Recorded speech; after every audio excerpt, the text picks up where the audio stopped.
Selamat sore, kami dari kelompok 3 ingin mempresentasikan mengenai hukum ketenagakerjaan. Saya Mafausan Lee, eh, ada Angel Triagustin dan Fresia Elizabeth. Hukum ketenaga kerjaan adalah hukum yang mengatur hak dan kewajiban antara pekerja atau buruh dengan pengusaha baik dalam hal pendaya gunaan tenaga kerja, perjanjian kerja, hubungan industrial, kesehatan dan keselamatan pekerja, seperti perlindungan ekonomis yang meliputi jaminan kecelakaan kerja, jaminan hari tua, jaminan kematian, pensiun, jaminan kehilangan pekerjaan, asuransi sosial, dan perlindungan upah, serta masalah penyelesaian perselisihan hubungan industrial dan pemutusan hubungan kerja. Pembangunan ketenagakerjaan bertujuan A. Memberdayakan dan mendayagunakan tenaga kerja secara optimal dan manusiawi. B. Mewujudkan pemerataan kesempatan kerja dan penyediaan tenaga kerja yang sesuai dengan kebutuhan pembangunan nasional dan daerah. C. Memberikan perlindungan kepada tenaga kerja dalam mewujudkan kesejahteraan. Dan D. Meningkatkan kesejahteraan tenaga kerja dan keluarganya. Aturan kontrak kerja. Pengaturan kontrak kerja dan outsourcing terbagi menjadi dua, yaitu kaidah heterom. Peraturan perundang-undangan adalah ketentuan-ketentuan hukum di bidang perburuhan yang dibuat oleh pihak ketiga yang berada di luar para pihak yang terkait dalam suatu hubungan kerja. Yang kedua ada kaidah otonom atau peraturan perusahaan, adalah ketentuan-ketentuan hukum di bidang perburuhan yang dibuat oleh para pihak yang terlibat dalam suatu hubungan kerja, yaitu buruh atau pekerja dengan pihak pengusaha.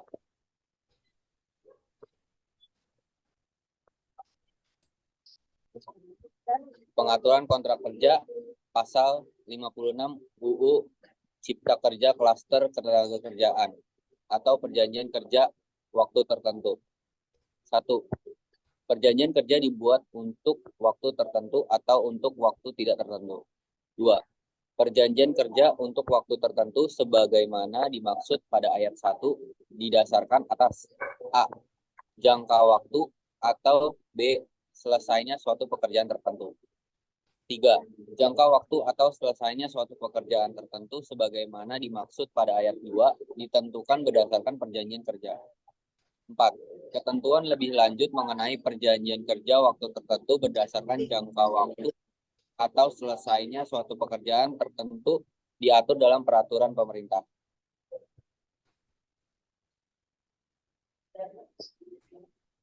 Pengaturan kontrak kerja pasal 57 UU Cipta Kerja Klaster Ketenagakerjaan atau perjanjian kerja waktu tertentu. Perjanjian 1. Perjanjian kerja untuk waktu tertentu dibuat secara tertulis serta harus menggunakan bahasa Indonesia dan huruf Latin. 2. Dalam hal perjanjian kerja waktu tertentu dibuat dalam bahasa Indonesia dan bahasa asing. Apabila kemudian terdapat perbedaan penafsiran antara keduanya, yang berlaku perjanjian kerja waktu tertentu yang dibuat dalam bahasa Indonesia. Pasal 58 UU Cipta Kerja Klaster Ketenagakerjaan atau masa percobaan. 1. Perjanjian kerja untuk waktu tertentu tidak dapat mensyaratkan adanya masa percobaan kerja. 2. Dalam hal disyaratkan masa percobaan kerja sebagaimana dimaksud pada ayat 1. Masa percobaan kerja yang disyaratkan tersebut batal demi hukum dan masa kerja tetap dihitung.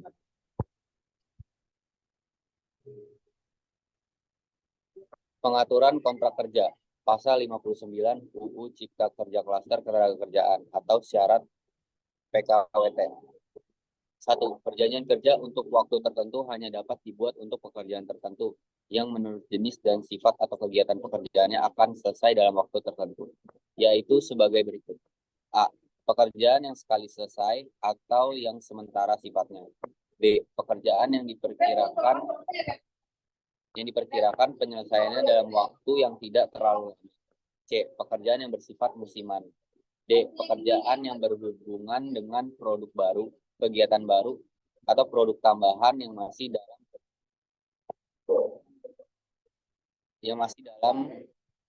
pencobaan, atau penjajakan, atau pekerjaan yang jenis dan sifat atau kegiatannya bersifat tidak tetap. 2. Perjanjian kerja untuk waktu tertentu tidak dapat diadakan untuk pekerjaan yang bersifat tetap. 3. Perjanjian kerja untuk waktu tertentu yang tidak memenuhi ketentuan sebagaimana dimaksud pada ayat 1 dan ayat 2. Demi hukum menjadi perjanjian kerja waktu tidak tertentu. 4. Ketentuan lebih lanjut mengenai jenis dan sifat atau kegiatan pekerjaan, jangka waktu, dan batas waktu. Pengupahan. Peraturan Pemerintah Nomor 78 Tahun 2015. Dalam pasal 4 ayat 2 penghasilan yang layak dibagi menjadi 2. Pasal 5 yaitu upah. Upah pokok atau tanpa tunjangan. Yang kedua, tunjangan tetap. Yang ketiga, tunjangan tidak tetap.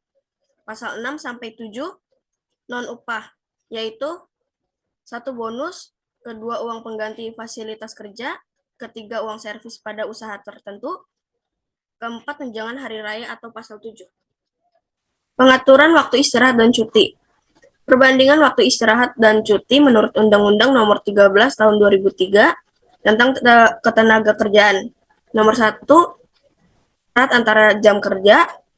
Ketenaga kerjaan itu ya minimal setengah jam setelah bekerja 4 jam terus-menerus dan dilakukan pada jam istirahat pasal 79 ayat 2 butir A. UU Cipta Kerja Klaster Ketenagakerjaan yaitu sama dengan UU Ketenagakerjaan pasal 78 ayat 2 butir A.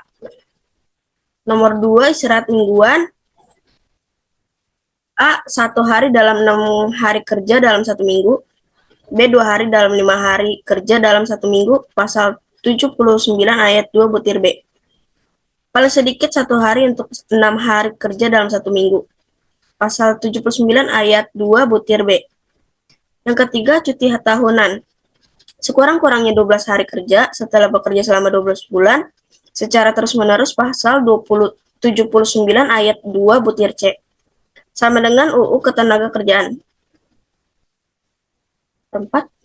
Istirahat panjang sekurang-kurangnya 2 bulan dan dilaksanakan pada tahun ke-7 dan ke-8 masing-masing 1 bulan bagi pekerja atau buruh yang telah bekerja selama 6 bulan terus-menerus, pasal 79 ayat 2 butir D.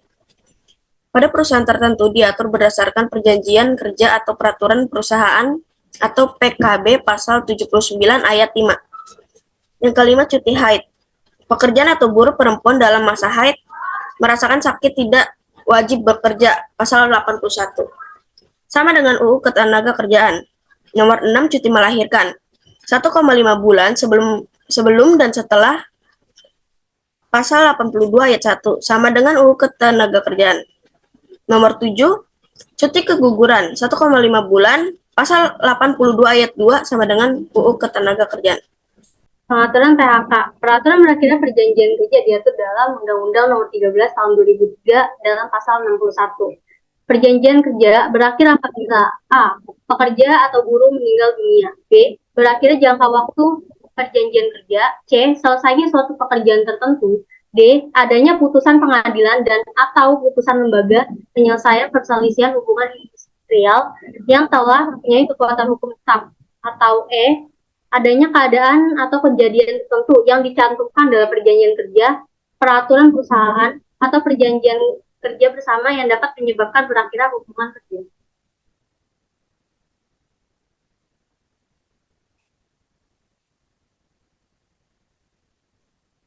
Selanjutnya, di pasal 2, perjanjian kerja tidak berakhir karena meninggalnya pengusaha atau beralihnya hak atas perusahaan yang disebabkan penjualan, pewarisan, atau hibah.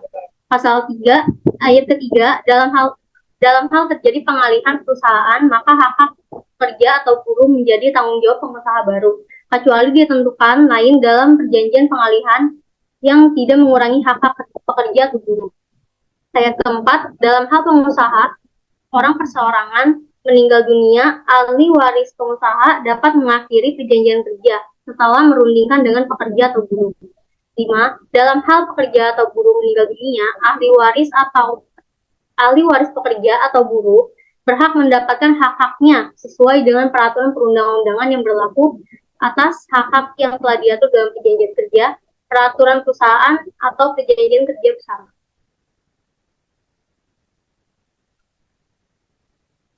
Dalam pasal 62, apabila salah satu pihak mengakhiri hubungan kerja sebelum berakhirnya jangka waktu yang ditetapkan dalam perjanjian kerja waktu tertentu, atau berakhirnya hubungan kerja bukan karena ketentuan sebagaimana yang dimaksud dalam pasal 61 ayat 1, pihak yang mengakhiri hubungan kerja diwajibkan membayar ganti rugi kepada pihak lainnya sebesar upah pekerja atau buruh sampai batas waktu berakhirnya jangka waktu perjanjian kerja.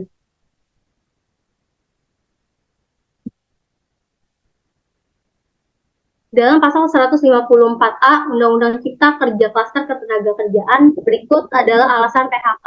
Yang pertama, penggabungan, peleburan, pengambilalihan, dan pemisahan. Yang kedua, efisiensi. Yang ketiga, tutup karena mengalami kerugian secara terus-menerus selama 2 tahun. Yang keempat, tutup karena force majeure. Yang kelima, penundaan kewajiban pembayaran utang. Yang keenam, pilot. Yang ketujuh, permohonan PHK oleh pekerja atau buruh karena alasan A. Penganiayaan, B. Penghinaan, C. Ancaman, D. Perintah melakukan pelanggaran hukum, E. Upah dibayar tidak tepat waktu selama 3 bulan berturut-turut, F. Tidak melakukan kewajiban yang dijanjikan kepada pekerja atau buruh, G. Memerintahkan pekerja atau buruh melaksanakan pekerjaan di luar yang diperjanjikan, H. Memberikan pekerjaan yang membahayakan jiwa, keselamatan, dan kesusilaan. Selanjutnya, putusan PHI yang menyatakan pengusaha tidak bersalah pada poin 7 dan pengusaha memutuskan untuk melakukan PHK.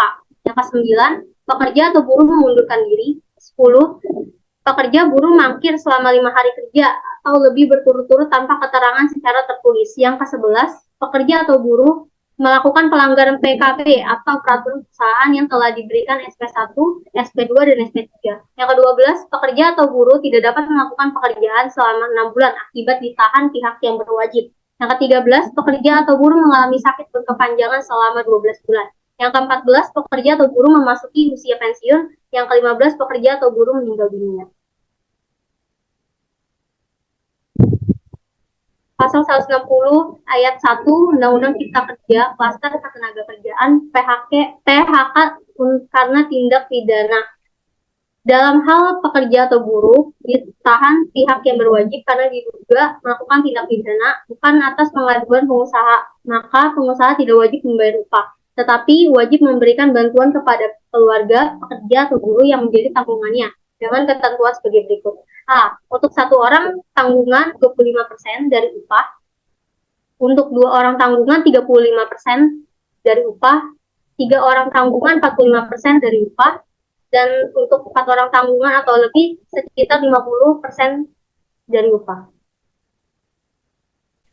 Pasal 160 ayat 2 sampai 3 Undang-Undang Cipta Kerja Klaster Ketenagakerjaan atau PHK karena tindak pidana. 1. Dalam hal terjadi pemutusan hubungan kerja, pengusaha wajib membayar utang pesangon dan atau uang penghargaan masa kerja dan uang penggantian hak yang seharusnya diterima.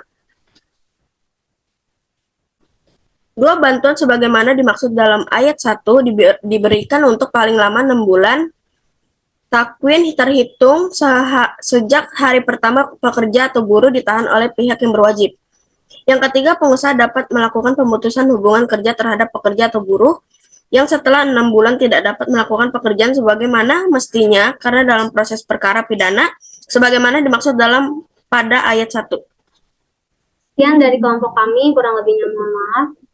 Selamat malam. Terima kasih atas perhatiannya.